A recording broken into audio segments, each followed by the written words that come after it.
無知悪無得意無常無公無大三大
And welcome, ladies and gentlemen, to the monastery, the open bar of the internet, the world's greatest shit show, and the place where we, the good brothers and sisters of this most holy of temples, seek enlightenment through the drunkest, craziest, and most batshit ways possible.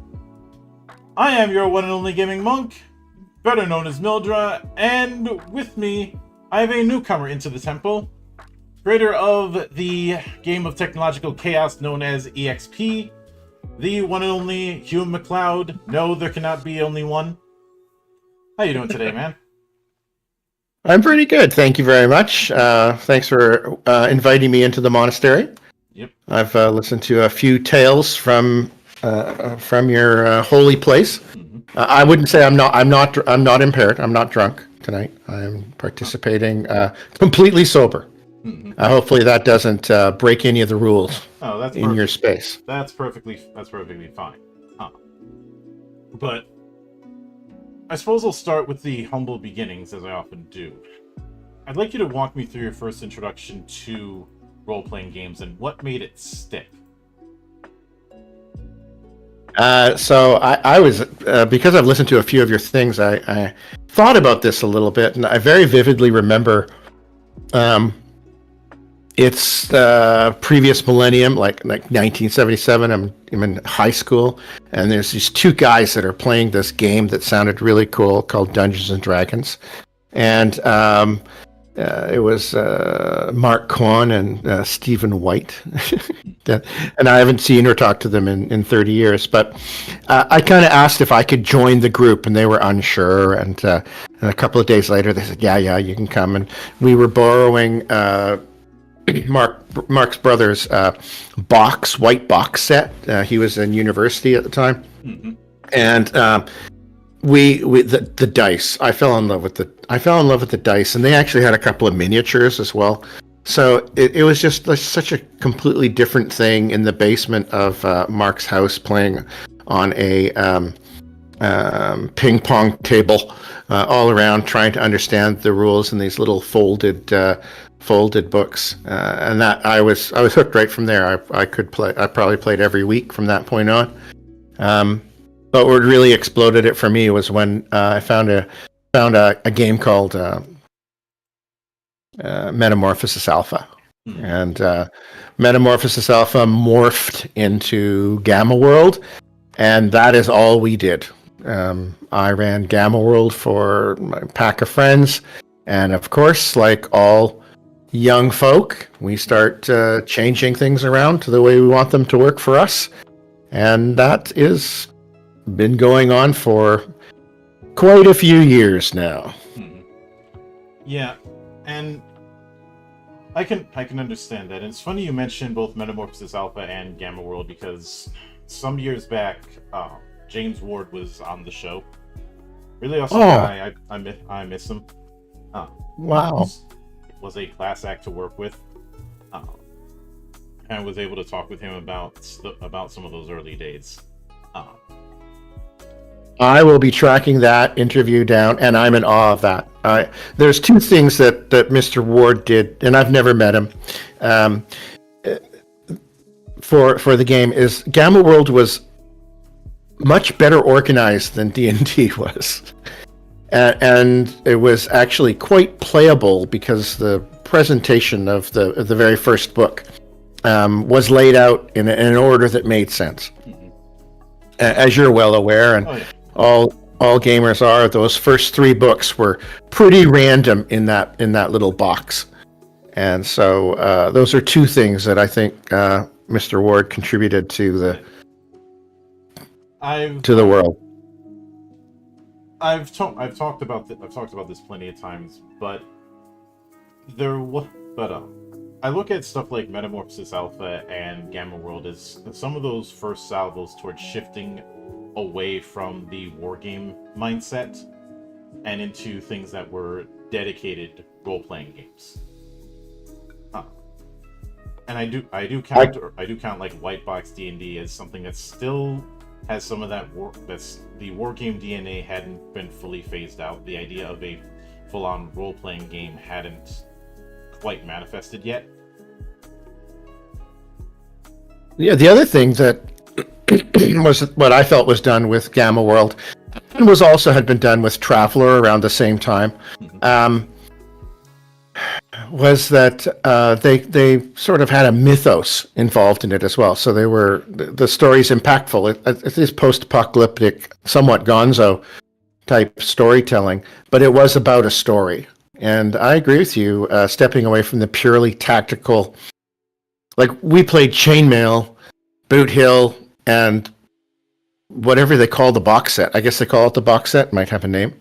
And it depends on which box set we're dealing with. The two terms that you hear a lot, depending on which version of first edition, is either white box, BX, or most popularly BECME. Definitely the white box with 3 folded books in it, I think. Yeah. I can't even remember the names of the books because we played for like 4 years or so, and then after we found a science fiction twist on it, we went full homebrew Traveler and homebrew. I was calling it Magua for the longest time, but I've decided to stop doing that recently. And it's Metamorphosis Alpha Gamma World. Yep. Yeah. Which I did review a edition of Gamma World at one point, and one of the things I brought up is that Gamma World's had a weird history of system switching over the years. Yep. Because early on it was a straight D100, then it ended up using the action control table that was used in things like TSR Conan and Marvel Face Rip. Then using the Alternity system for a hot minute, then using the D20 system. I think the only game I can think of that's had as many system jumps of the games that I've covered over the years is probably oddly enough Traveler. It's actually a good point because there have been quite a few. In fact, there's been 2 simultaneous versions of Traveler. Yeah, I've covered both of them: the Mongoose version and the Mark Miller version, aka Traveler 5. If I'm being honest, between the two, I prefer the Mongoose version. Traveler 5 reads like the owner's manual to your car. You know, that owner's manual that nobody reads. So that's why you put your Traveler 5 in the glove compartment of your car, in case you need to look at it once in a while. If you can fit it in there. But the big problem that I had with that, because I know some people romanticize that very technical style, but when I'm playing a game and I need to look up a rule, I don't care about all the extra baggage or the extended writing. I need that rule right now. And organizing it is hard. Like, there's a lot of data in there, and I think the indexes in those older games were not helpful. Yeah, and I've been very vocal over the years that if you put out a book, especially a core book that doesn't have an index, I am well within my rights to verbally tan your hide about it. Now, I switched to the web many years ago, and one of the beauties that's come up with the web right now is I don't need an index because I have a wicked search feature built into the site generator. Yeah. So I didn't write it, of course, but that's powerful tool. In that kind of situation, the index is redundant as long as I can look something up. But now, speaking of that, when it comes to EXP, you mentioned about doing a bunch of house ruling for this combined hodgepodge of Metamorphosis Alpha and Gamma World. Was that how EXP came to be? Was just doing that and then house ruling your way into making your own game? 100%. In fact, the first thing I say in EXP is, thanks to Jim Ward, and I always forget the name of the gentleman that co-wrote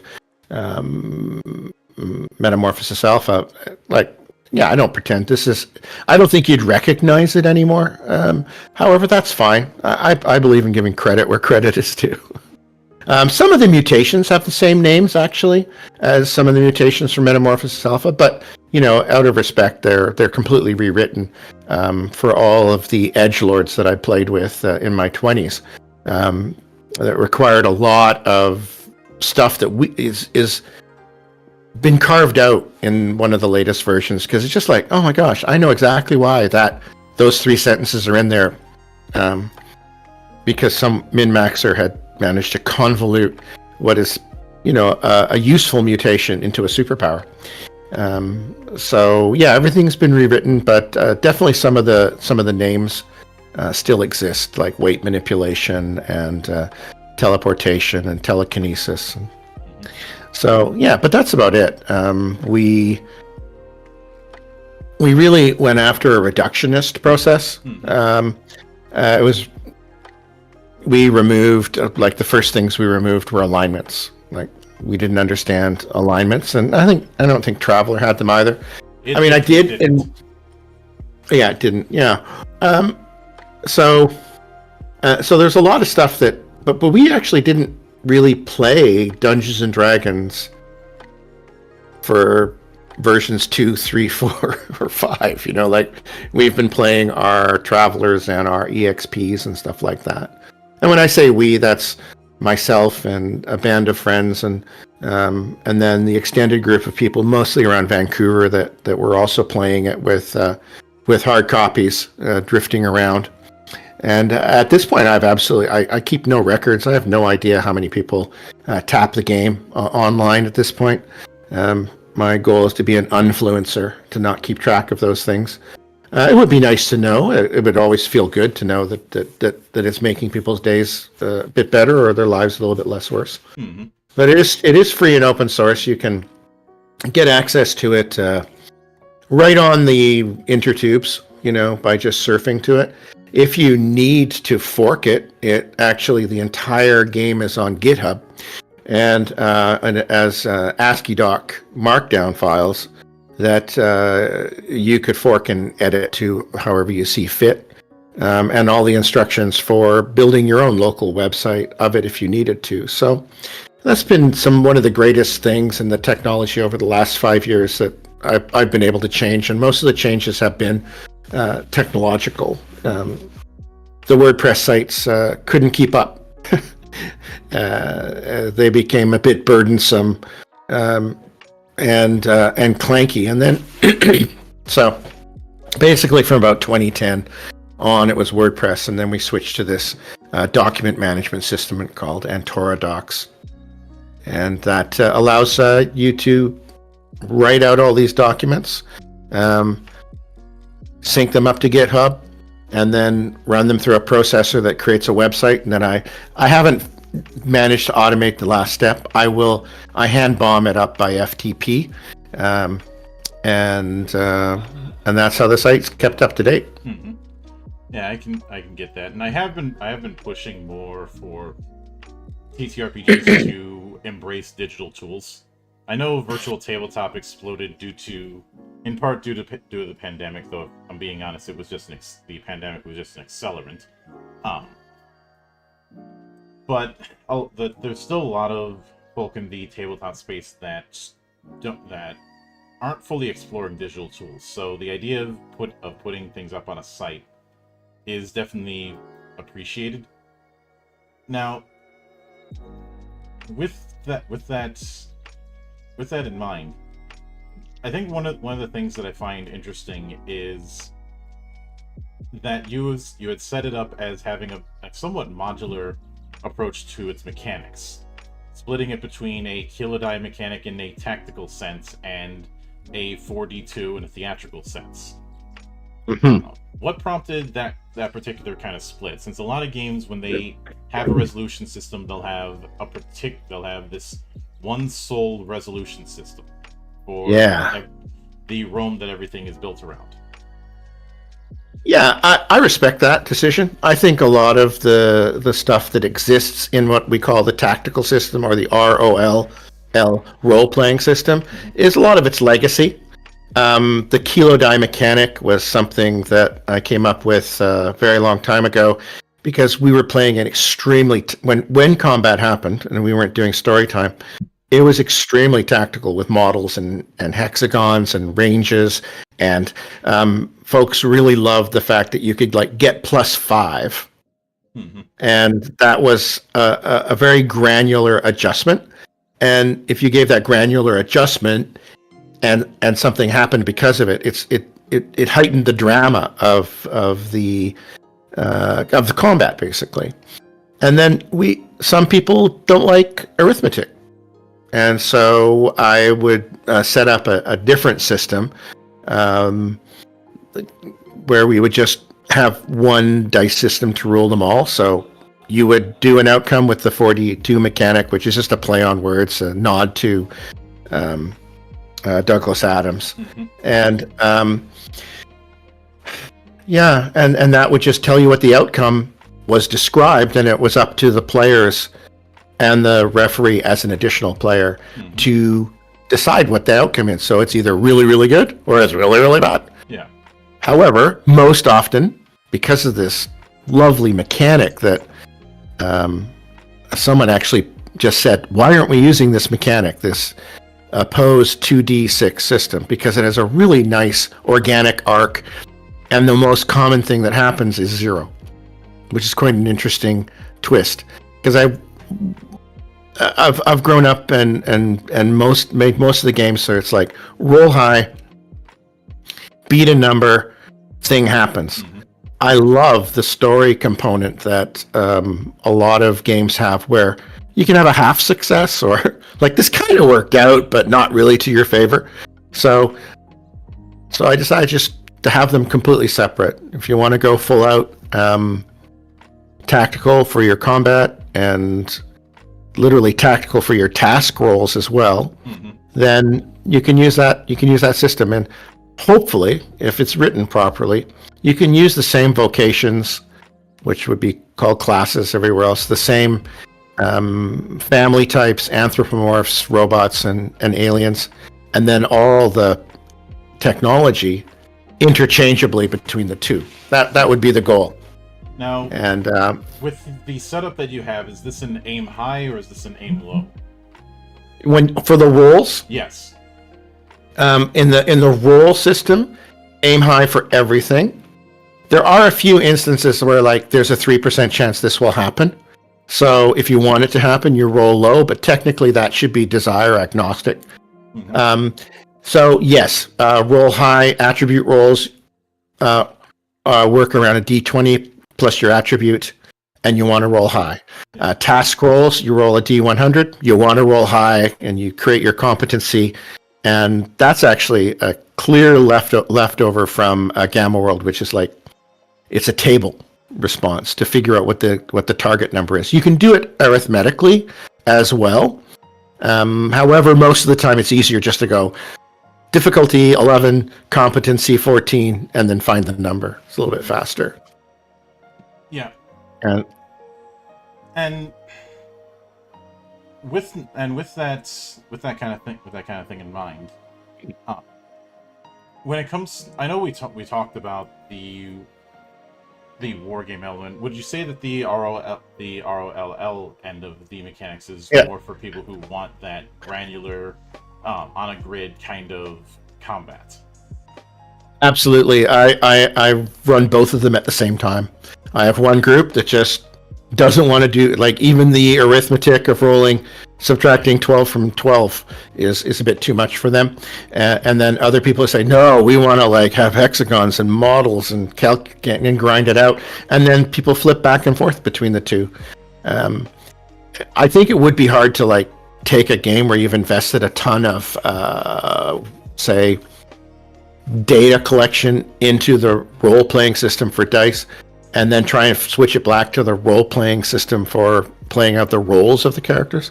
That'd be tricky, but you know what? If you're into the non-arithmetic side and you just want to get a descriptor of what happens each time you attempt something, those folks are usually pretty flexible for discharging all the investment of arithmetic into their attack tables and their competency numbers and stuff like that.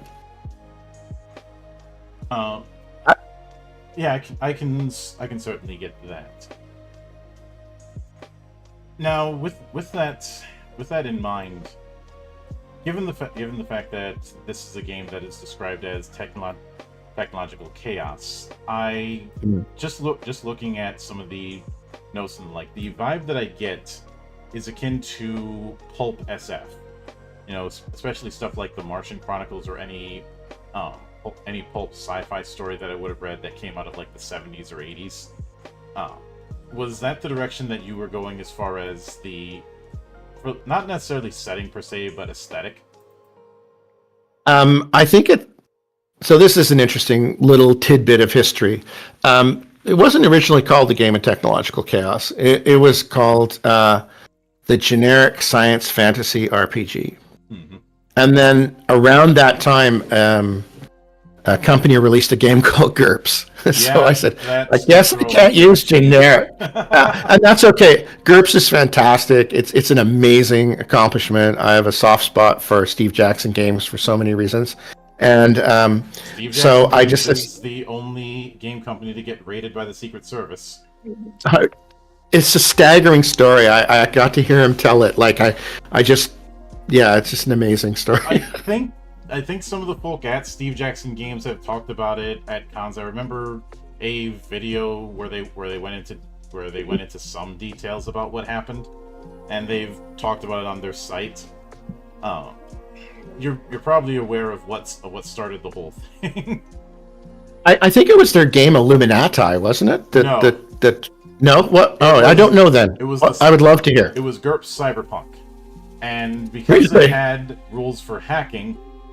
I guess somebody got the idea that it was a hacking manual, and since this was the early days of the internet, and there were some notorious hackers that the Secret Service was cracking down on at the time, somebody put the wrong 2 and 2 together.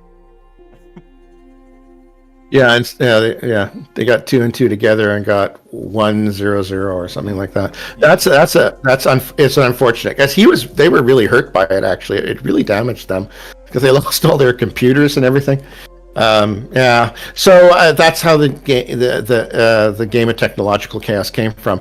And you are correct. I pre-internet would scour pulp science fiction books. I would find any movie I could on, when I was lucky, VHS, and I would literally just write down cool technological devices, and I would drop them into the game. Oh, I think that can fit in. So, there's that old thing. It's all been done before, and so much of what we're in awe of today was written out in those pulps.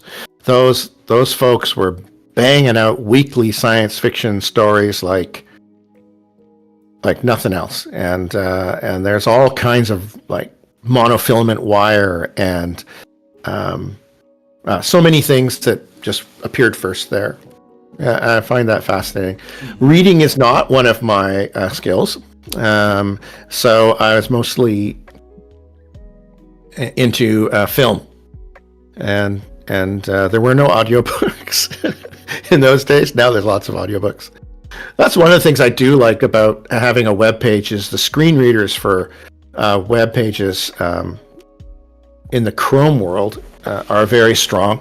Not so much in Linux, but the screen readers for PDFs are very, very janky and it's very hard for those of us who have limited reading ability to suffer through the visually beautiful RPG PDFs. But trying to get the data out from an audio standpoint is tricky. So, definitely leaned heavily on pulp, leaned heavily on old school sci-fi, and I haven't updated a toy, as we call them, from the technological object Yield in a long time. And most of the folks can pretty much cobble together whatever device they want from what's there. So it's like a lot of it was, as I described earlier, derivative. If there was something that would protect you from cold, I would add something that protects you from heat and acid, and just systematically have that and give that chaotic component that we've find in our technology where we think it's all fitting together, but every piece of it's just a miracle. Another thing that influenced me greatly was a series called Connections. And the series Connections is an old BBC science series where I always say his name wrong. Jonathan. I'm going to do a little sniff on the internet for. I want to say Jonathan Burke, but and they talked about just the chaos of scientific discovery, and that's probably the closest thing to a spirit of that. My feeling is that any technological level can have any device. It's just way bigger and way cumbersome and way larger a drain on the resources of their society if it's low tech. Yeah. And with that in mind, hold on 1 second. I need to hit the BRB for a minute. It's just something I need to take care of. We'll be back in a second. Okay.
Back, ladies and gentlemen. Sorry about that.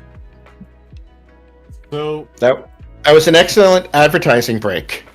I'm sure there's some inserted advertisements that fit in there. Actually, speaking of breaks, the building I'm working in right now, where my office is has no water today. The pipes froze. Yeah, we are in that time of year.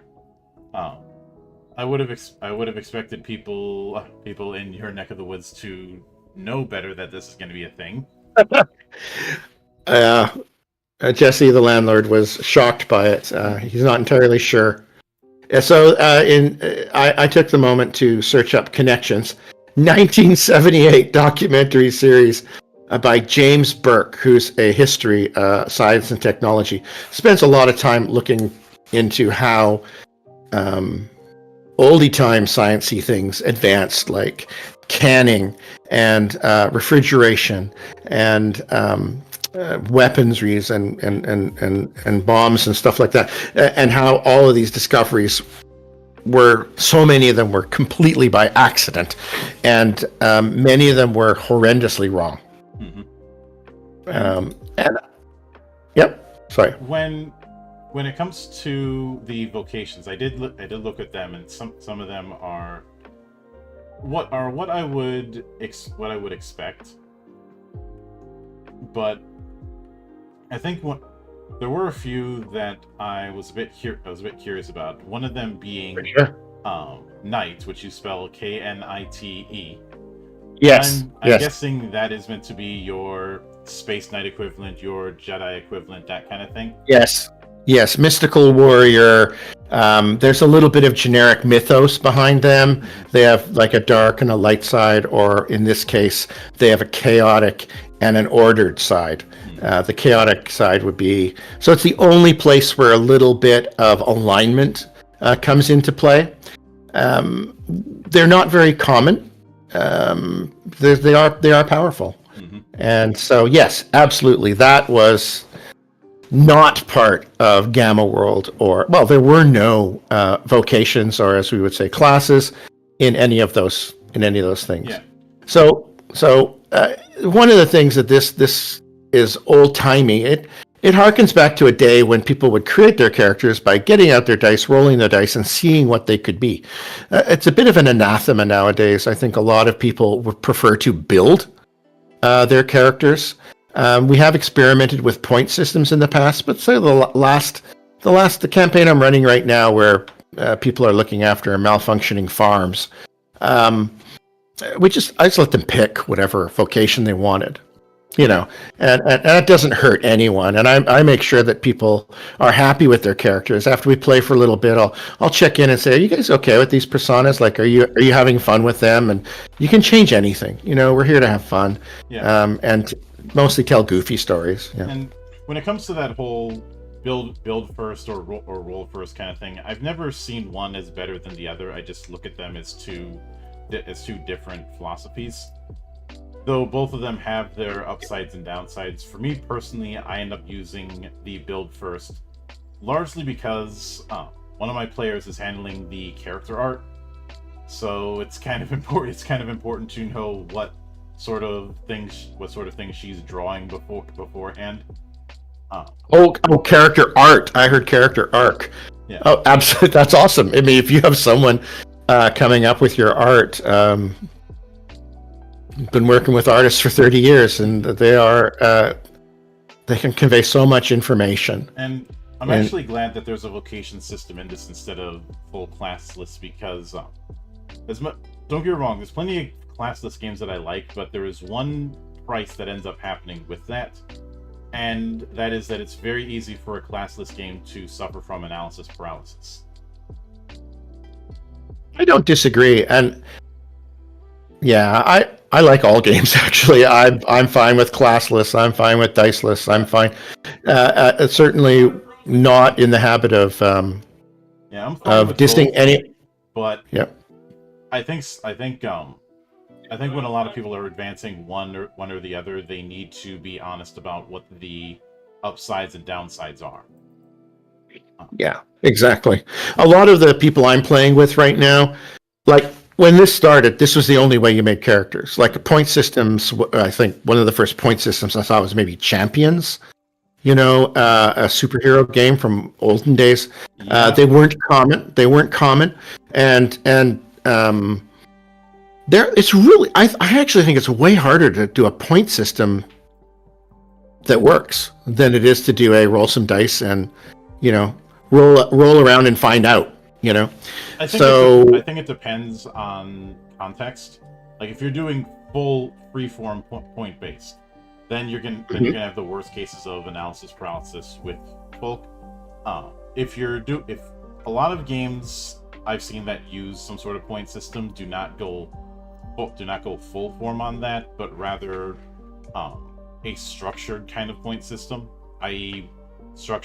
dividing the pools between certain aspects of characters. Yeah, you nailed it. I think it's the organization of the creation of the character.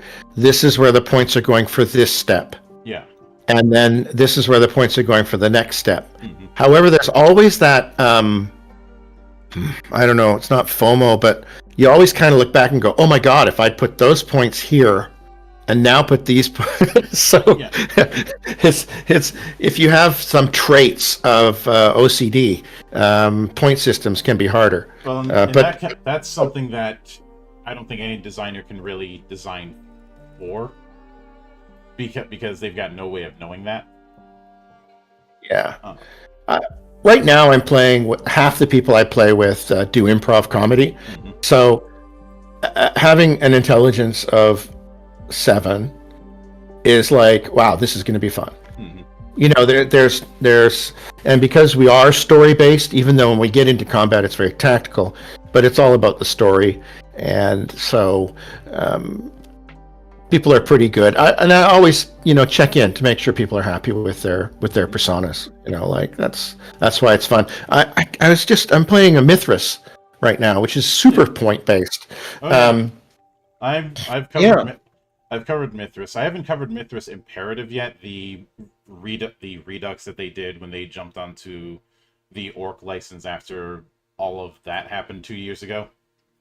What we're using, we're spread out over 3 books. This is the fantasy something. Actually, I'm afraid I can't. Yeah, Someone else is running it. So that would be that would be fitting. And the thing is that Mithras was originally an edition was a fork of RuneQuest. yes, At one point, the design mechanism had the RuneQuest license. Then they didn't have it anymore when it went back to Chaosium, and they decided, you know what, we're just going to fork this into its own thing, and thus you get Mithras. It's not the first time that's happened. That happened to Mongoose when they had the RuneQuest license in the mid 2000s. Then they lost it, so they made Legend, which was basically RuneQuest. In both cases, there's a lot of RuneQuest and all but name kind of things going on. Now, maybe RuneQuest is in competition for the number of different mechanic systems with Gamma World. Not necessarily with mechanics. The mechanics haven't changed like that. But in terms of hands that have owned it, yeah, it's in that competition, I can certainly say. Even Games Workshop had RuneQuest for a hot minute. Really? Oh man, your knowledge of the history of tabletop RPGs is amazing. Yeah. That's another thing I was thinking about today. I listened to this gentleman who the Blue Sky suggestion to watch. He says the 5 most important years in Dungeons and Dragons. It's like almost 2 hours of talking about the mechanical changes of the big dragon game. And he's talking about all these things that happened at all these certain times that were so crucial. Having lived through all of those years that he's talking about, we didn't have a clue. Like, if you didn't have Dragon Magazine and you didn't have a place that had these books for sale, Vancouver was not a big city in the 70s and 80s, and finding these books sometimes wasn't always that easy. Those places would go out of business really quick. So it's amazing to hear all this turmoil and transformation, and like people about going from 3 to 4 and from 2 to 3, and I just, like, we were just on a different pathway. It's not like I was there for some of those changes, but I enjoy researching. I've mentioned this many a time. I've been that kind of person who would go into a library at like 10 o'clock in the morning, and I wouldn't leave until 10 p.m. at night. That was back when I was doing all the biologic stuff and physiologic stuff for what happens to you out of atmosphere for EXP. It was in a library, like it was in a real old-fashioned library, and very fun and very enjoyable. For some reason, the local library had a collection of NASA papers, all bound for all the physiologic studies that they had done to figure out what happens to unlucky cats and rats and stuff in zero gravity and decreased atmosphere and excessive pressure. So I respect that a lot. And so do you consider yourself a detail guy? I think because of my GM style, I have to be. Yeah, that's a compliment to me, by the way. A detail guy is someone that can keep track of things. And yeah, so I mean that's an overlay. Like this all started talking about vocations, and yeah.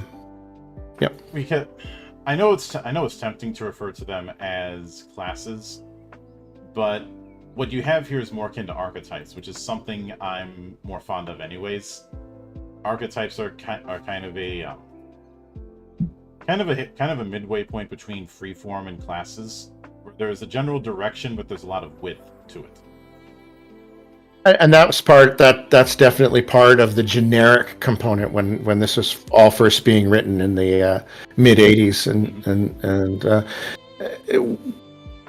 you don't go to biologist school. A biologist doesn't have a bachelor's of science in environmentalism.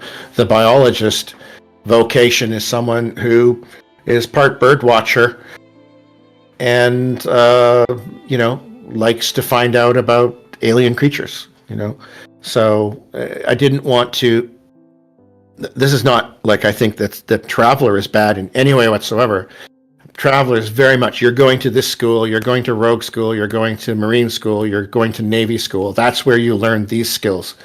This was peri-apocalyptic, so this is a vocation. Like, this person does this stuff. We all know these people, right? We know the person that can grow anything in our lives. To me, that person's a biologist. The nomad probably has now become the prepper, the person who can survive under any circumstances. Yeah. So these are archetypes, absolutely. The challenge with these archetypes is making sure that everyone has fun with the skill sets that are there, and that's the responsibility of the referee, and the other players, of course. Yeah, and when it comes to the nature of the referee, as well as when it comes to bringing in newcomers,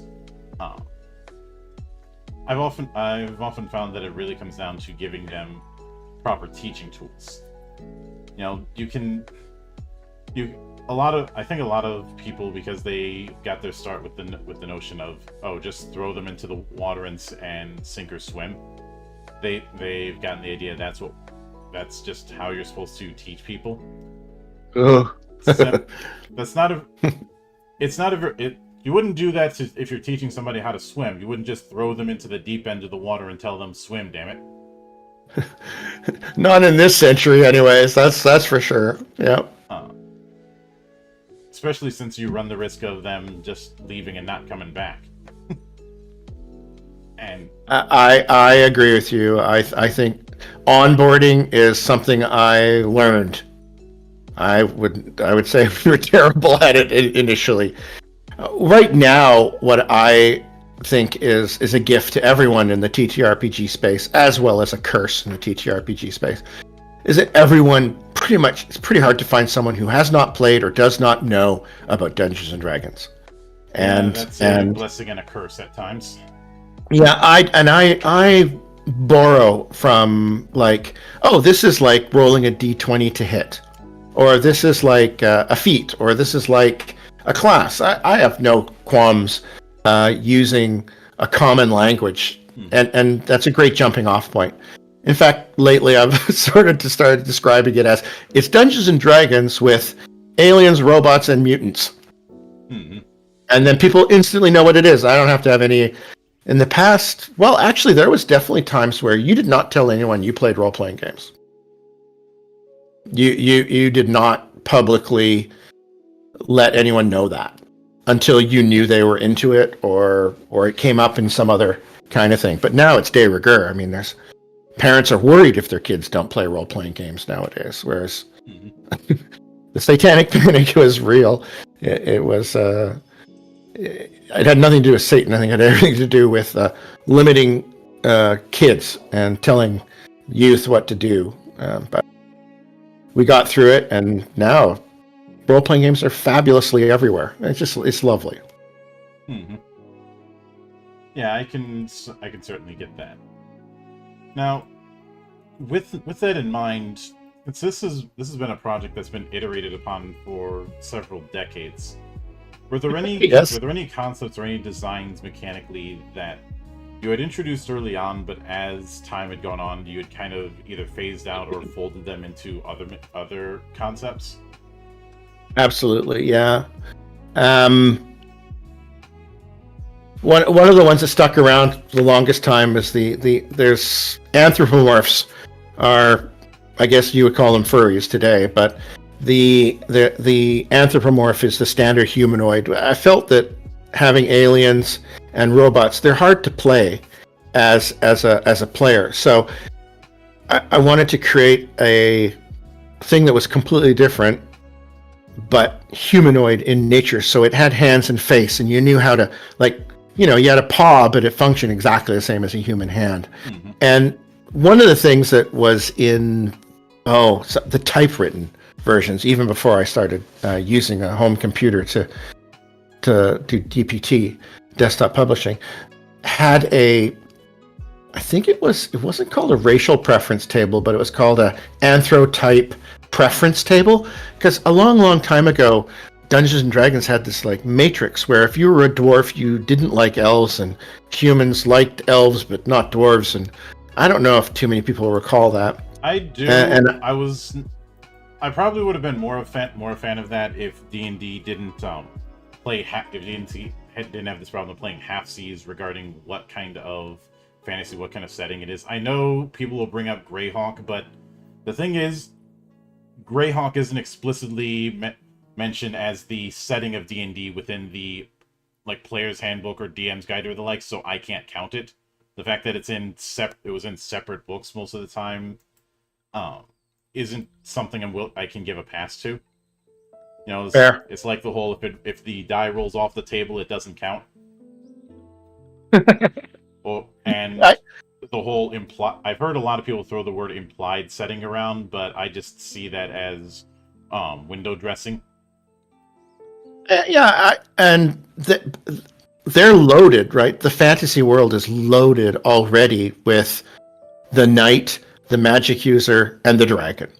Like, they have a generic mythos that is permeated culture since Lord of the Rings and countless other stories. And I think humans need like giving this anthropomorph as a physiological shape reference point to play with. We like to have a story reference point that we all can share. If you're creating a world from whole cloth, it's actually really hard to onboard someone if gravity doesn't work exactly the way you expect it to in this world, which is fabulous. Go for it, but it's hard. I've kind of lost my way on that one a little bit.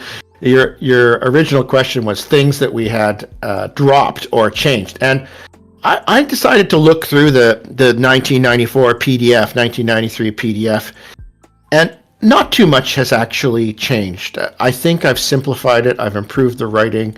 The theatrical combat system has morphed into the role-playing system. And the reason I brought up the racial interactions or racial preferences table is that it was sus even in the olden days, you know. And so what I did with it actually, was that every anthro was neutral to every other anthro, but we left the table in. But I had one where canines preferred felines, but felines disliked canines. So, and the players would do this where if you had a canine anthro, you'd want to sidle up beside the feline anthro, but the feline anthro would not want to be near you, just sort of as a nod to our human pet life. And eventually I just took it right out because it was just a giant table. It was, for the most part, a joke. So, yeah, I've gone up and down a few times on, like, there were some roll under stuff in the past. All that's been removed. It's all roll over. There were some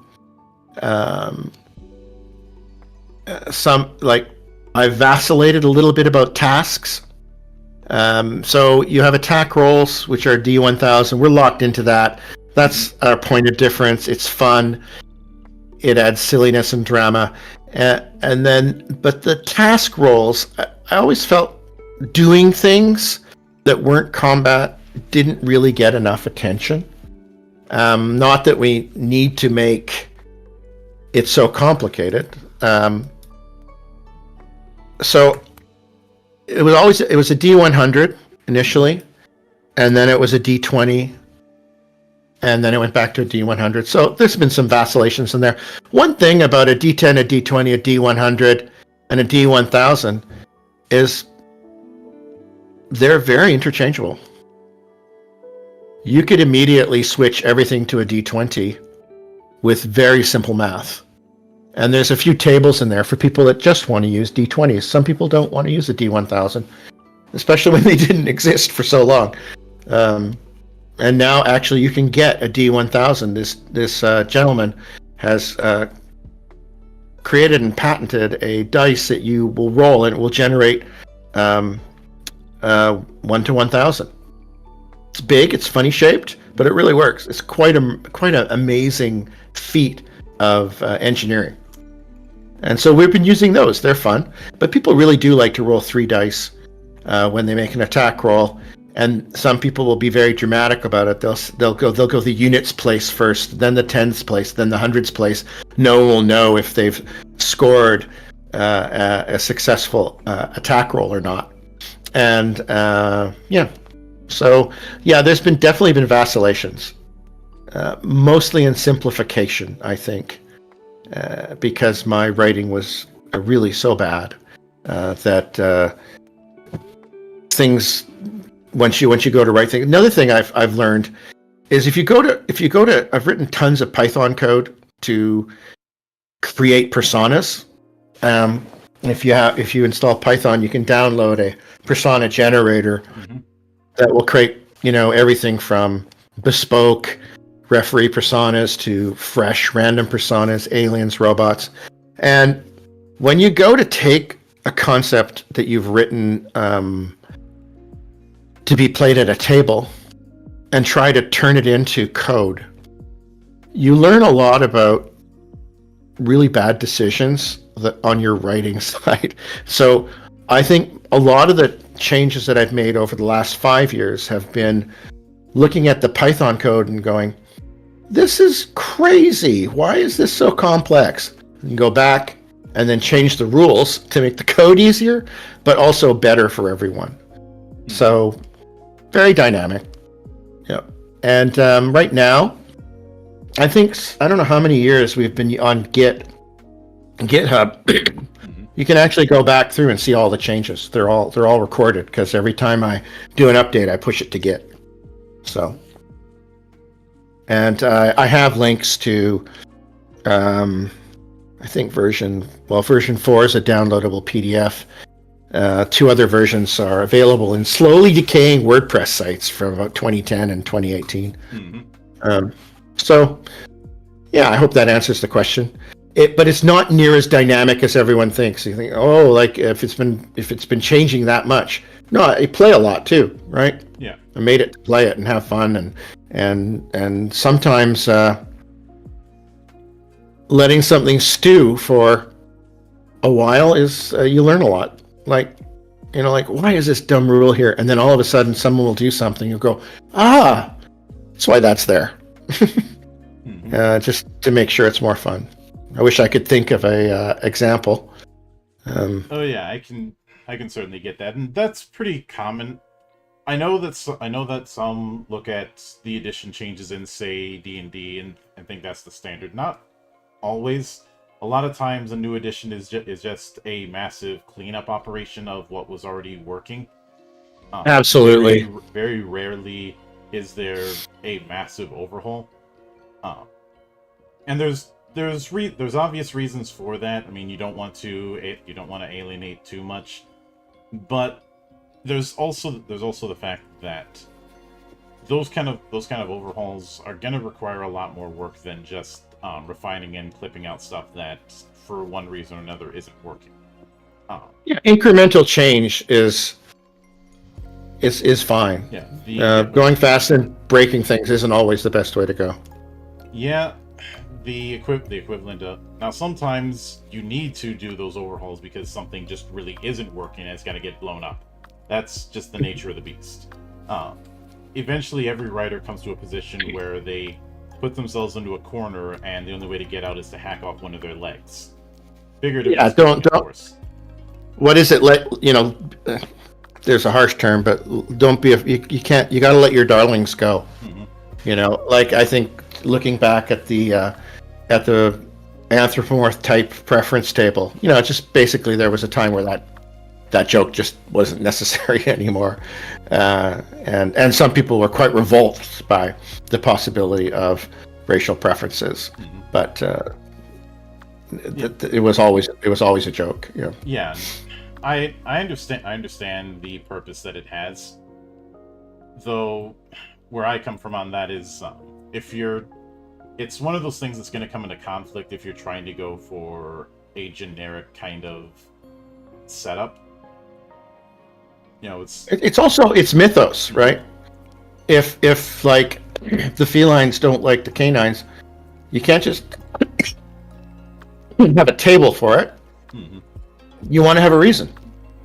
Yeah. And that makes it mythos, right? Yeah. And so that's another reason why it's questionable. Yeah, I did a whole thing earlier today where I used the lack of mythos as as part of the reason I don't care for the Vancian spellcasting model, that whole spells per day thing, because there's not a strong enough in-universe reason to justify it.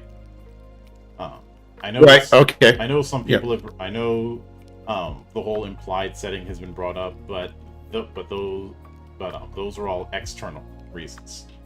So you mean like spell slots? Is that what you're referring to? Like you use up your you get X number of spells, and that the parallel would be you've used up your mana, or if you used up your Orgone rocks or your crystals or whatever. Yeah, but none of and you need to rest. Yeah. Like. Yeah, I have a. It's a really good point, because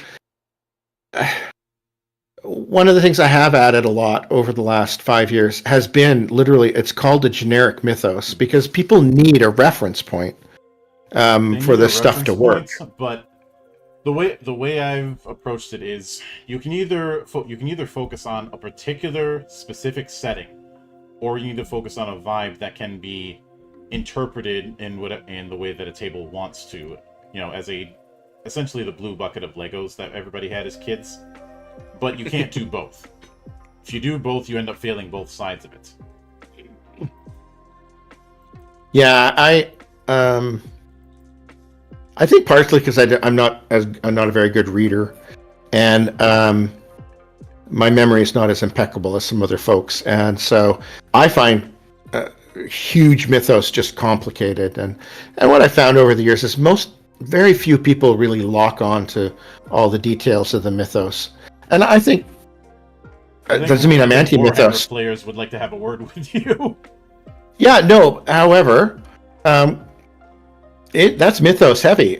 It's a fantastic mythos, right? Yeah, but that's a dedicated choice. What I'm getting at is you can't do both. You can't do both mythos heavy and mythos light at the same time, or got it. I misunderstood. Yeah. Only do one or the other selectively.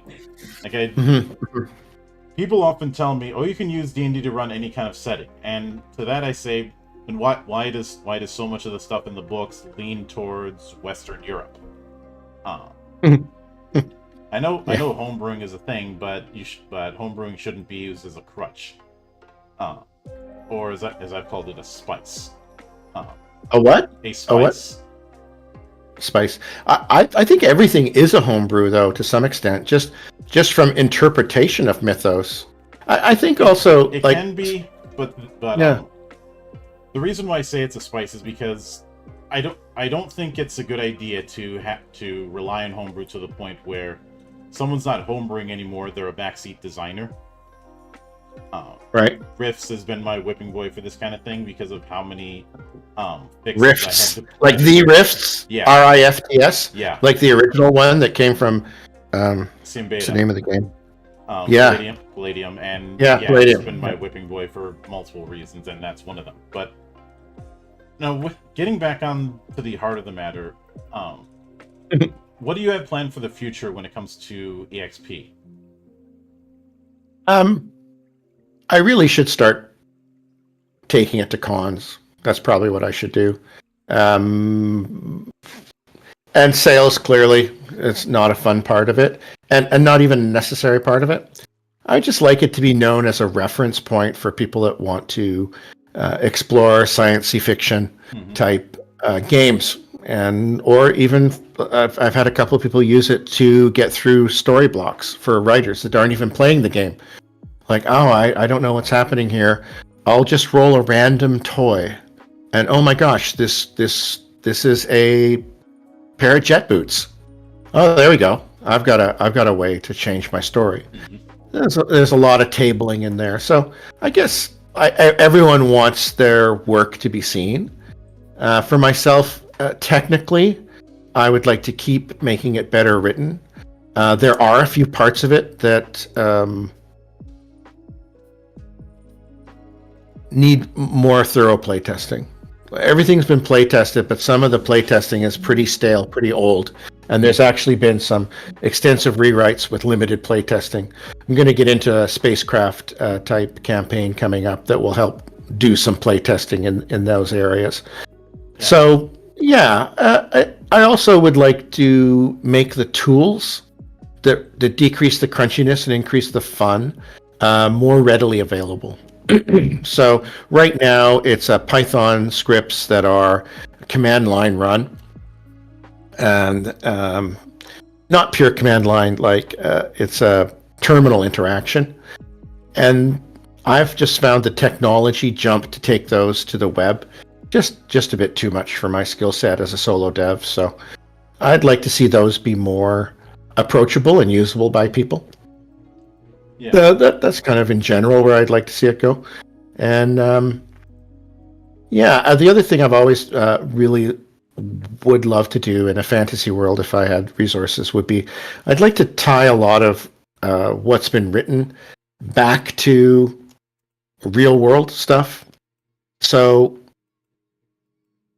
almost like a Wikipedia linkage. Like, you think this mutation is weird? Well, actually, here's a creature that actually does that in the real world, you know.